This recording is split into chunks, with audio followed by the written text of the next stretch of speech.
Commander Ashok Raut राष्ट्रीय अध्यक्ष बोलतोय।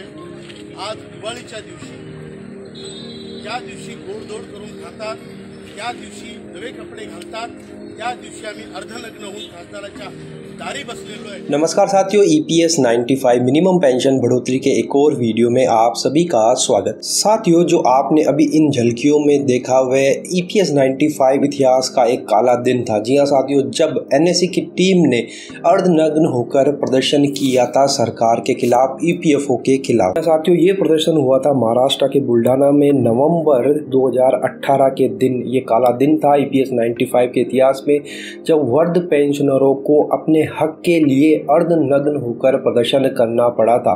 लेकिन इन सब के बावजूद भी सरकार झुकी नहीं और वृद्ध पेंशनरों को उनकी उचित जो मांगे हैं उनको पूरा नहीं किया।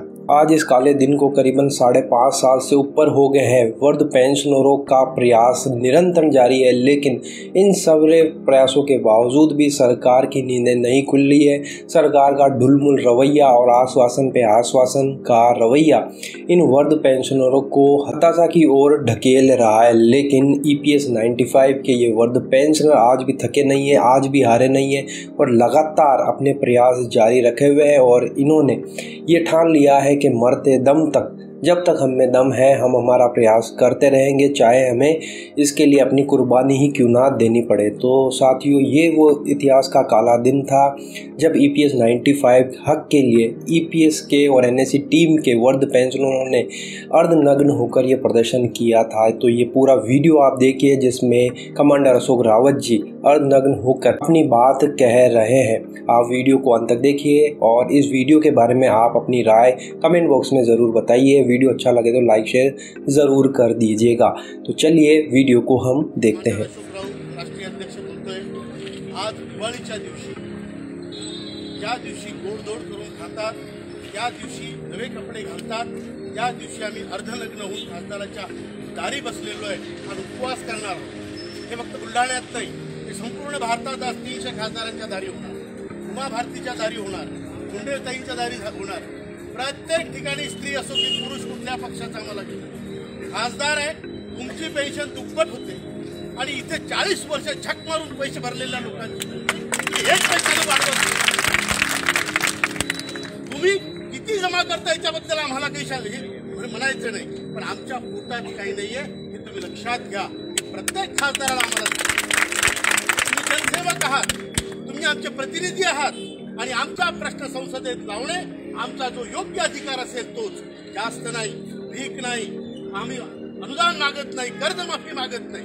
आम्ही जमा केलेला पैसा 20-20 लाख रुपये आणि 60 वर्षाच्या वयात आम्हाला 200 ते फक्त 1000 रुपये तुम्ही देता।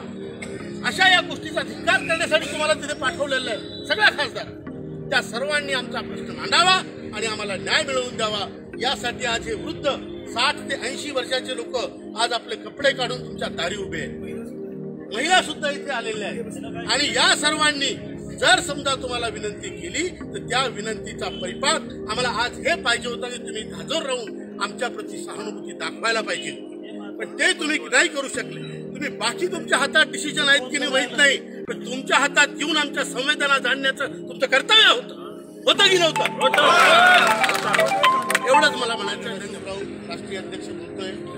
आज दिवाळीच्या दिवशी ज्या दिवशी गोडधोड करून खातात, त्या दिवशी नवे कपडे घालतात, त्या दिवशी आम्ही अर्धनग्न होऊन खासदाराच्या दारी बसलेलो आहे आणि उपवास करणार आहोत। हे फक्त बुलढाण्यात नाही, हे संपूर्ण भारतात आज 300 खासदारांच्या दारी होणार, उमा भारतीच्या दारी होणार, मुंडेताईंच्या दारी होणार।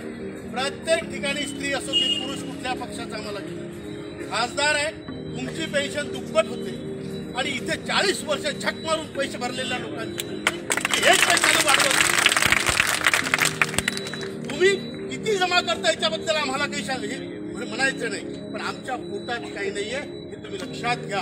प्रत्येक खासदाराला आम्हाला, तुम्ही जनसेवक आहात, तुम्ही आमचे प्रतिनिधी आहात आणि आमचा प्रश्न संसदेत लावणे आमचा जो योग्य अधिकार असेल तोच, जास्त नाही, भीक नाही, आम्ही अनुदान मागत नाही, कर्जमाफी मागत नाही। आम्ही जमा केलेला पैसा 20-20 लाख रुपये आणि 60 वर्षाच्या वयात आम्हाला 200 ते फक्त 1000 रुपये तुम्ही देता। अशा या गोष्टीचा धिक्कार करण्यासाठी तुम्हाला तिथे पाठवलेलं आहे सगळ्या खासदार। त्या सर्वांनी आमचा प्रश्न मांडावा आणि आम्हाला न्याय मिळवून द्यावा। यासाठी आज हे वृद्ध 60 ते 80 वर्षाचे लोक आज आपले कपडे काढून तुमच्या दारी उभे आहेत.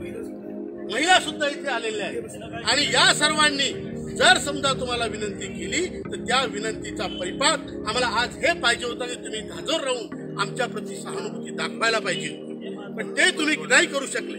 तुम्ही बाकी तुमच्या हातात डिसिजन आहेत की नाही माहित नाही, पण तुमच्या हातात घेऊन आमच्या संवेदना जाणण्याचं तुमचं कर्तव्य होतं की नव्हतं? एवढंच मला म्हणायचं आहे. धन्यवाद.